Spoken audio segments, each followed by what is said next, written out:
Welcome to the Unaffiliated Creatives Podcast, a show where independent artists can learn from other independent artists. My name is kaeveryday, and each week I will be speaking with some of the most creative minds in the indie music space, trying to figure out what they have learned while navigating through the music industry without the support of major record labels. This podcast is brought to you by the good people over at King Neppy Studios and powered by Red Weasel Media. Thanks for tuning in to the Unaffiliated Creators Podcast. I'm your host, kaeveryday. This is the indie artist safe place, so take off your shoes, get comfortable, and stay a while. Do us a favor and please rate the show. And if you have any feedback for us, please email us at unaffiliatedcreatives@gmail.com. The snippet you heard playing was a song titled Again by indie artist Skii Jordan. Now that everybody has taken off their shoes and gotten comfortable, Jordan, what you been up to? Man, working, man, non-stop, back to back. Just settled out here in LA, man. It's beautiful, it's marvelous, man. Just non-stop work, just trying to build the brand and encourage as many people as possible. All right, so I'm glad you said something about that. I got a question that we're going to talk about that a little later. But before we get into that, man, can you just share something about yourself that most people don't know already? Something about myself that most people don't know already. Man, I love God. I love God. I think a lot of times people see the ski mask and they think, oh, a gangster. Like, I was walking down LA the other day, and I was down there shooting content, and there was a couple that walked past, and they just gave me the craziest look, and I had to let them know, like, I'm actually a nice guy under the ski mask. Hey, man, you can't be out there scaring people, man, you know. They was shook. They was like, oh. I'm like, nah, I'm a good dude. So you were from Trenton, or I guess you still are technically So you're from Trenton, New Jersey, but you were spending a lot of time on the West Coast.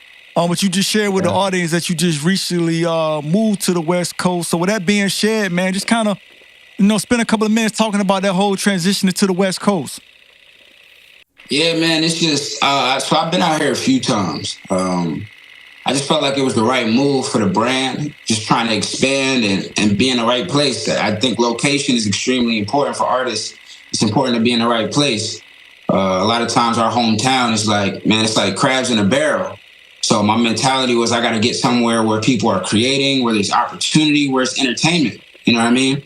And I feel like this is the perfect place for what I'm doing. And it's been that, man. It's just been just that. All right, man, I hate to put you on the spot, man, but since you were from the East Coast and now you on the West Coast, you got to let us know, man, which coast is the best, man? Is it the East Coast or the West Coast? And explain why. Don't do that, man. Don't. Hey, man, I got to know, man. Hey, I would say it like this. We 3 hours behind over here, man, and it's always sunny. It's always sunny. Oh. You know what I mean? I feel like everybody on the East Coast is built for the West because on the East Coast we work and they still sleep. You know what I'm saying? So it's beautiful though, man. I love it. I love it. I love the West Coast. Hey, man, I know exactly what you're talking about. There was a song back in the day that said it never rains in Southern California, man. So I know exactly what you're talking about. Facts. It's true, man. It's true. All right, so explain this one to me because I think I either seen you say this in an interview or it might have been something that you posted, but can you explain to us why you feel that people connect more with your tweets than your actual music? Yo, it's so crazy. I think that was a form of self-sabotage.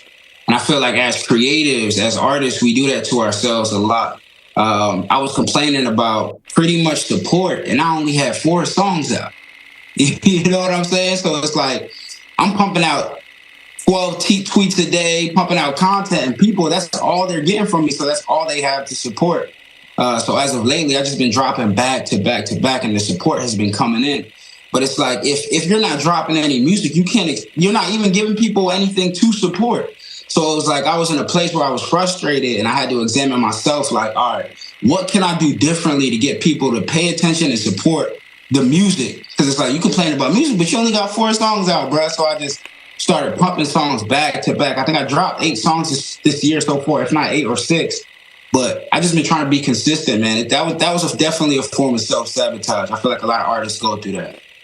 All right. So tell me this. So what's your favorite social media app when it comes to helping promote your music? Twitter, come on, Twitter. We went up 20K on Twitter in 9 months, bro. It's the most personable app.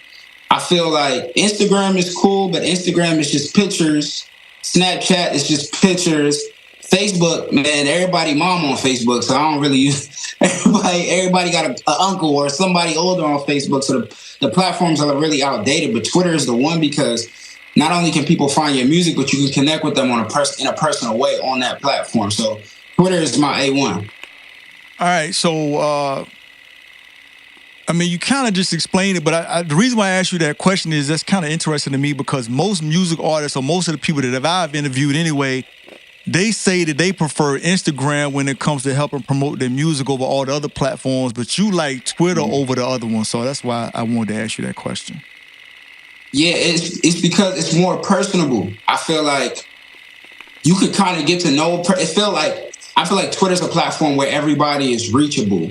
Like they're just now giving everybody the blue checks on Twitter, on Instagram, but Twitter is like a place where, like for example, I was on Twitter sharing music, and I saw Coileray. Coileray tweeted something, and I just commented like, "Keep going, sis," and she retweeted me. Or like Russ was talking about music, I commented under that, and he retweeted me. So I feel like Twitter makes everybody feel reachable, whereas Instagram, if I slide in your DMs and you don't see it, you don't see it. But Twitter is like, all right, everybody see what's going on. You either gonna respond or you not. You know what I mean?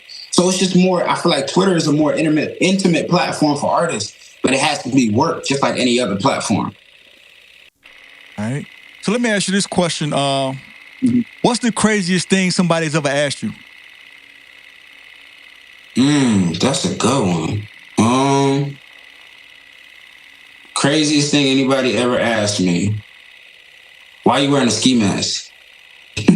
Why are you wearing a ski mask? Why you don't show your face? Like, I'm a very private guy. I have a life outside of ski mask, Jordan. And, you know, when this does blow up, man, I want to be able to go to the grocery store with my kids, man. I want to be able to go to the mall without people grabbing me like, it's him. But I think it's just a creative expression. I want people to be able to see themselves in me. I feel like people can identify with an artist where it's like, if it's the white dude, white people may identify, some black people like him. It's a black street dude. Some people see him, they may be able to identify and they like him. But with the ski mask, it's like, it's no face, no trace. It's like, you get my personality, and my hope is that you're able to see yourself in me and know that I'm just a regular dude, and if I could do it, you could do it too.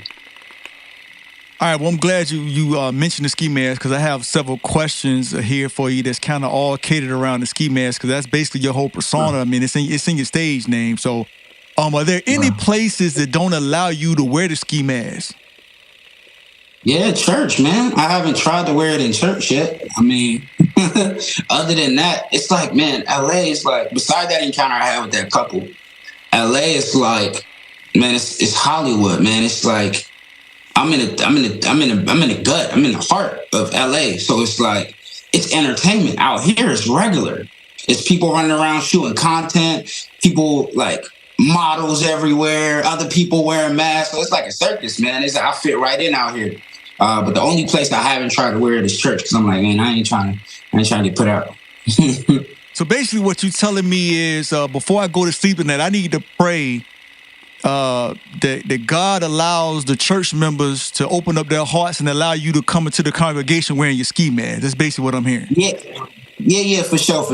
Definitely talk to God about that. When they let me in like that, I'll be there. Amen. Like that. Hey, man, that's power in prayer, man. So, hey, don't be surprised if you be like, man, all of a sudden they had a change of heart and now, you know. All right, so I got to ask you this question, and I don't know if we really going to get the real answer, but I just had to ask you anyway. So, So who do you think wore the ski mask first, you or Pooh Shiesty?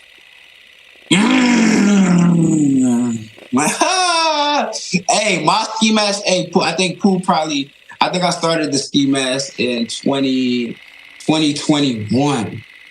When did Pooh Shiesty drop? Okay, so I'm gonna be able to help you out with this. So I'm pretty sure it's gonna be some historians out there that's gonna probably tell me that he was wearing it before this date. But I think one of the dates that where he really hit it big as far as wearing the ski mask was he shot a video in 2020 for that song Back in Blood with Lil Durk.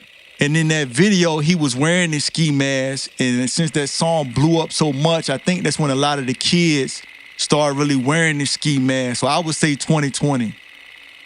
Okay, yeah, he definitely got it. Mine hard though. Mine really hard. Like free to him, free to guys. But this really go hard. Okay, so he got you by a little bit, but not much. Yeah, he got me. He got that one. Okay. So I noticed that you have a lot of different masks, a lot of different variations, different colors and styles and stuff. But with that being said, which one is your favorite, and explain why? I think this one has become my favorite just because of the red and the black color, and because I've never seen anything like it. I think, you see, I think I got a baby blue one that got dreads on, and that was pretty cool, but it kind of reminded me of like Lil Yachty dreads. So I'm like, man, I need something that I've never seen before. And I think the red with the dreads just make it stand out, and it just goes with everything. I feel like this is the main one. All right. Give us a couple of minutes on this one. So talk to us about the Cousin Skii clothing. So you got a clothing brand, or you sell merch, right? Yeah. All right, so talk to us about that. So Cousin Skii, man, is something that I'm really passionate about. I'm still perfecting it and just trying to get everything right as far as like product and pricing and stuff like that. But it's extremely important to me because we had like 2 different logos before this one. And I finally got the right logo that I wanted. And like growing up, I always shopped in places like Hot Topic was my place, or like H&M has a section in their store for specific, like just for artists. I remember a time it was like ASAP Rocky, ASAP Ferg had their product in the store. Zoomies was another store that I grew up shopping in. So like my desire for Cousin Skii is to see it in those stores. And that was the idea behind it, being able to create something that I could wear, something that represents my brand, and something that's visually stimulating. Because I feel like anything visually stimulating, people will gravitate to, and then I hit them with the message, and the message is just that God loves you. Hey, man, it sounded like we were shopping in a lot of the same places, man. I swear, if we lived in the same area, man, we probably would have bumped into each other. Facts. Hey, that's why I'm looking at that jacket you got on. I'm like, hold on, what size? Hey, you know. What size? So let me ask you this. So you used to be an atheist, but now you believe in God. Yeah. With that being said, can you see yourself potentially being a gospel artist somewhere down the road? Yeah, for sure. I actually think I am a gospel artist. It's just not the typical gospel artist. Like I talk a lot of my music. I talk about my relationship with God, my ups, my downs, my ambitions. I think it's just not the traditional gospel artist. You know what I'm saying? Where this is focused on, like I said, imagery stimulates people. So something like this is captivating. People will stop and look like, oh, what is that? And then if it's a dope beat, it's like, oh, that's hard. And then you listen to the message, it's like, oh, this guy's talking about God. Whereas like a typical gospel artist is just like, all right, he's just singing in the church. You know what I'm saying? His whole following is just completely church people. And there's nothing wrong with that. I could have marketed myself like that originally, but I purposely chose this image, and everything's being done strategically because my goal is to reach people on the outside of the church and let them know, like, if I can make it in, you can make it in too. At the end of the day, I'm just a regular guy, you know? Well, I was raised in the church. Both of my parents are actually ministers in the church, and so I believe in keeping my music clean as well. But the reason why I asked that question, because when I listened to your music, that's what stood out to me. I could tell that you kept your music clean. It wasn't a lot of craziness going on. So I was like, well, his music is already clean, so it already kind of sounded like that's the direction that it was going. So that's why I wanted to ask the question. Yeah. Like other than the N-word, other than that, and I just recently started doing that because it's like, I know people take offense to it, and like that's why sometimes I put the parental advisory sticker on my cover arts. But even now, I'm gonna refrain from doing it because it offends some people, and I know that. You know what I'm saying? And sometimes as an artist, you just want to express yourself. On a regular basis, I don't cuss at all. You know what I'm saying? But like, I felt like as an artist, I shouldn't have to hide that side of myself, because it's like, let's just say the artistry blows up in a Christian way and everyone in the gospel community starts embracing me. I don't want nobody to be hit by no surprises. Like, even though I got a ski mask on, I want the music to always be like, what you see is what you get. You know what I'm saying? I don't want to get around you and be like, oh, what's up, Ma? And you looking at me like, oh, he's supposed to be Christian. Like, nah, I'm a real dude at the end of the day, just trying to make it like everybody else. All right. So I saw a video on social media, and you were explaining that you switched from being atheist, and then you said that it was a very low point, or you was in a low place in your life. But if it's not too personal, can you explain what that low place was? Yeah, for sure. Man, I was homeless. I was in between houses. I was a teen parent. I had my first 2 kids at the age of 15. At this point, I remember like it was yesterday. I just had this convo with a guy on the phone that I met out here. Man, I was just looking at life like, man, it don't make no sense. One of my close homies had died. My family was actually invited to join a secret society. It's a whole doctrine that I was studying that was teaching against God. And I just got to this low point where it was like, yo, this just ain't making no sense. And I remember I was sitting in my car. I had a 1987 Chevy Caprice. I was one of the cars that had 6-seater, 3 in the front, 3 in the back. We used to wild out, you feel me? But one day I was just sitting in my car and I'm thinking about my life and I'm like, man, this ain't it. You know what I'm saying? I wasn't an active father. I wasn't involved in my kid's life at all. And I just remember that day sitting in the car. Mind you, I haven't smoked in like 10 years. It's been 10 years since I smoked, but I was smoking a cigarette and I was just like, you know, God, if you're real, forgive me. Like I messed it up. I messed it up all by myself. I'm out here thinking that I'm on my own, trying to do things, and I messed it up every single time from day one. And I just remember that day pouring out before God, like, if you're real, I need you to show me. And, you know, shortly after that, life just started making sense. It didn't happen all at once, but as I started walking with him each and every day, learning him, going to church every Sunday, I felt like church just gave me direction. I finally was like, all right. After a while, I was like, it's undeniable. You're here. And I accept. So it was a whole process, but that was the short version of it. Well, I appreciate you sharing that with us. And I will say, man, there's power in words and there's power in prayer. And I mean, I don't know your family or anything, but I would, if I had to guess, I think you probably had some family member somewhere that was praying for you, man. And God answered those prayers, man. And hey, you know, my parents used to always tell me, man, you know, hey, I can share this with you, man, because I feel like we like family. But my parents used to always share with me, you know, you come to them 2 ways. You could come, you know, willingly, or you could come kicking and screaming. But when it's your time, you know, you're going to come. So. Yeah, that's what he do. He put certain people around you, man, that just, it's like they drop nuggets off around the way. And then ultimately it's up to us to decide, because he don't force himself on nobody. You know what I mean? But he's good. It's crazy because I was separated from my mom at birth. When I finally gave my life to God, I met her in a crazy way. I was in the church, sitting next to this woman, and random church, man. And this lady looks at me and she starts crying. She's like, Jordan, you don't remember me? She's like, I'm your aunt. Your mom's my sister. Random woman in the church start crying. Wow. So she was like, yeah, your mom lives here. Go visit her. And the first thing my mom said to me was, I prayed for you. So I prayed for you. You know what I mean? So I can relate to that in a personal way. All right. So speaking of the subject of switching, so whose idea was it to switch the beat up at the end of the song again? Because that was crazy. So it's my guy, Saint Code. His name is Saint Code, at Saint Code. Dude is crazy. One thing about me is I let the producers that I work with get a lot of creative control. I just say like, all right, this is what I'm looking for. If you have this, let's move forward. And he just pulled through on that beat. I think he partnered with a producer named, I think his name is Pluto Nash or Nash something.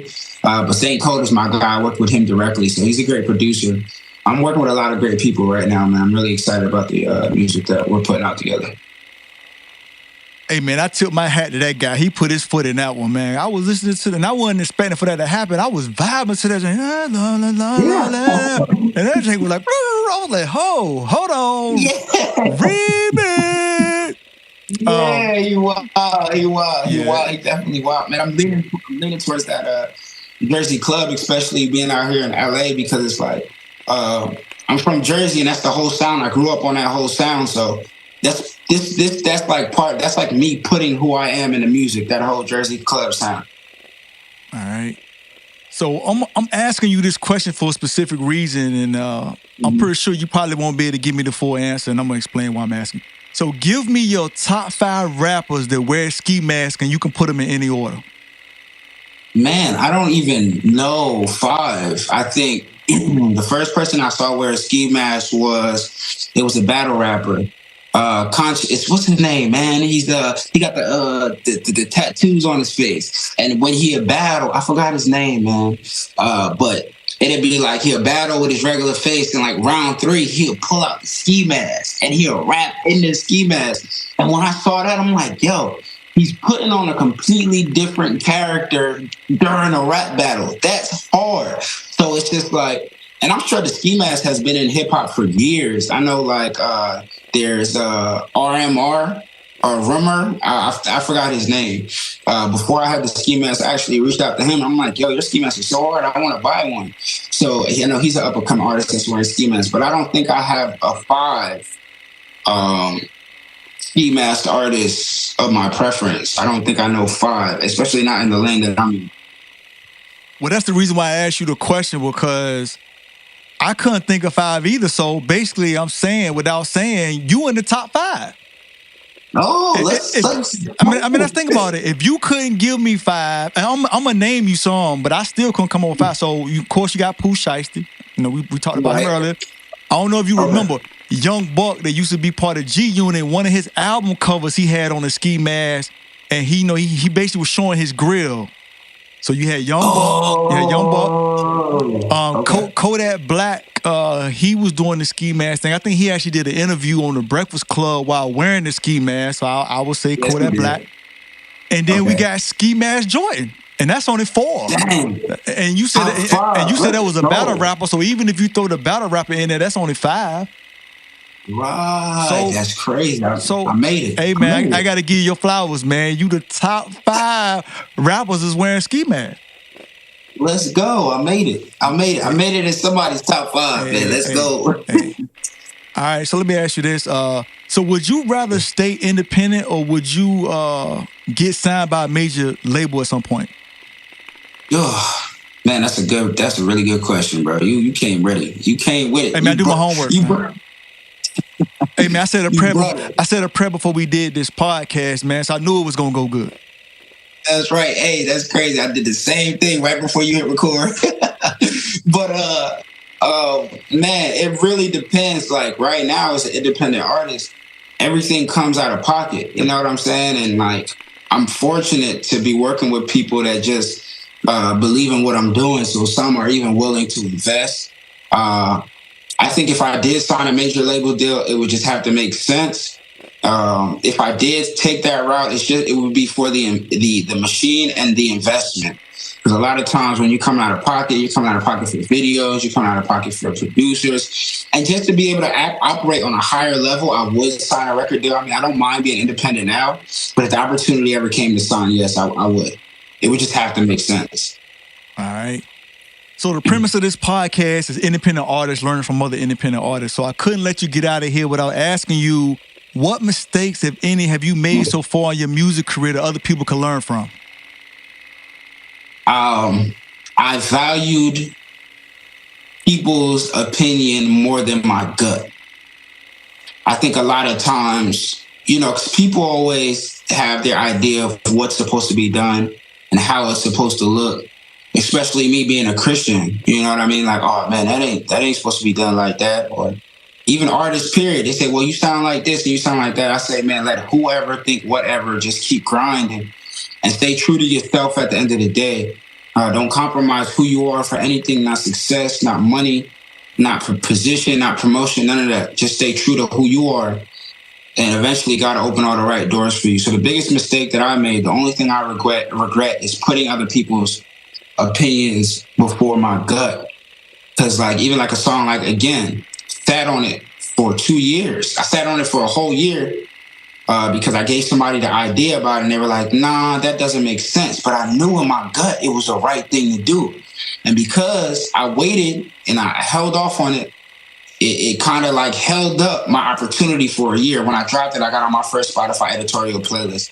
When I dropped it, people started gravitating to the brand more. So it's like a year because of someone else's opinion. So I just say stay true to your gut. Don't compromise your integrity and just stay true to yourself and be kind to people. I think sometimes we burn bridges before they're even built. So just be kind. I regret all the times I was arrogant towards certain people. Just be kind and stay true to yourself. All right. Take the time to tell the audience anything that you would want them to know that we haven't discussed already. Yeah, man. So, it's new music on the way. You could do it. If I could do it, you could do it. I can't wait to tell the whole story. It's definitely going to give you hope. Anything is possible as long as you keep God first and be real with God. He already knows who you are. He knows all your flaws. He knows all your insecurities. Just be real. And he'll lead the path for you. Whatever he's put on your heart is not too big. All you have to do is believe it and receive it and walk in it. I think a lot of times he'll lay something on your heart and it could be something so crazy, but because you've never seen it done, you'll be scared to do it. And I just say step in that direction and he'll make everything fall in place. So we got a whole bunch of music, new stuff on the way. God Lives in LA album on the way. It's a whole bunch of stuff in the works. I'm grateful for all the support. Welcome to the family. All right. Before we get out of here, is there anything that you would like to ask me? Yeah, man. How much you charge for verses? Man, for you, man, it's free all day, man. Like I said, you like family, man. I feel we could chop it up, man. We might have to have like some prayer meetings or something. Just, pass the collection plate around, let the church say amen. No, but for Hey, man, you gonna have to lead out this prayer, man. You gonna have to lead it out. I'm gonna follow up. hey, man, but I will say so, but on a serious note, I wouldn't charge one for you, man, because I feel, being a blessing and you too would be blessed, man. So, I really like what you're doing, and I'm kind of doing the same thing. Like I said, I try to keep my music clean as possible. I don't do a whole bunch of craziness. So I could see us linking up and making something hot, man. I just hope that I'll be able to put something together that's hot enough that you'll be like, you actually want to use it. You might be like, I don't know, man. That dude KA kind of garbage, man. I don't want to put it on none of my songs. But yeah, we definitely will link up, man, make it happen. You just let me know, how you want to do it. I mean, we could do it two ways. Either you could do a song and leave a verse open for me, or I could do a song and leave a verse open for you, or we can both do one and just see how it come out. Yeah, and I was definitely thinking that too. I was definitely going to think about creating something, leave a verse open for you. Because I'm taking you to Jersey, man. We on a Jersey club. There aren't any positive message Jersey club songs. It's really pioneering right now. They gonna see it and they gonna know it may be like a year, whatever time they gonna look back at this stuff and they're gonna be like, oh, okay, I see what he's doing. But it's pioneering right now. There are people that are making Jersey club, but it's not encouraging. And the production is so addicting. If it's an encouraging message, man, you could change a lot of lives. So I'm gonna definitely have to put something together and send it to you. Okay. That'll work. All right. So before we get out of here, tell the audience where they can find you online. Yeah, you can find me on Instagram at Ski Mask Jordan Official or Official Ski Mask Jordan. Just type in Ski Mask Jordan, it'll pop up. On Twitter at Ski Mask Jordan, Spotify Ski Mask Jordan, YouTube Ski Mask Jordan, anything. As a matter of fact, Ski with two eyes. Put some respect. Ski with two eyes, because there's only one me. Two eyes. Man, put some respect on that man's name. Put some respect on my name. Y'all finished or y'all done? Put some respect on my name. With two eyes. Two eyes, yeah. But hey, it's up from here. Like I said, welcome to the family. If you follow me, you support me, you become my family. Thank you. All right, man. Well, I appreciate you taking time to come on the podcast, and I will be praying tonight that the church allows you to wear your ski mask in there. Amen. And when it happens, I'm going to let you know. All right, man. Do that. Hey, bless you, bro. Hey, likewise. You be safe out there. Yeah, you too. Peace. All right.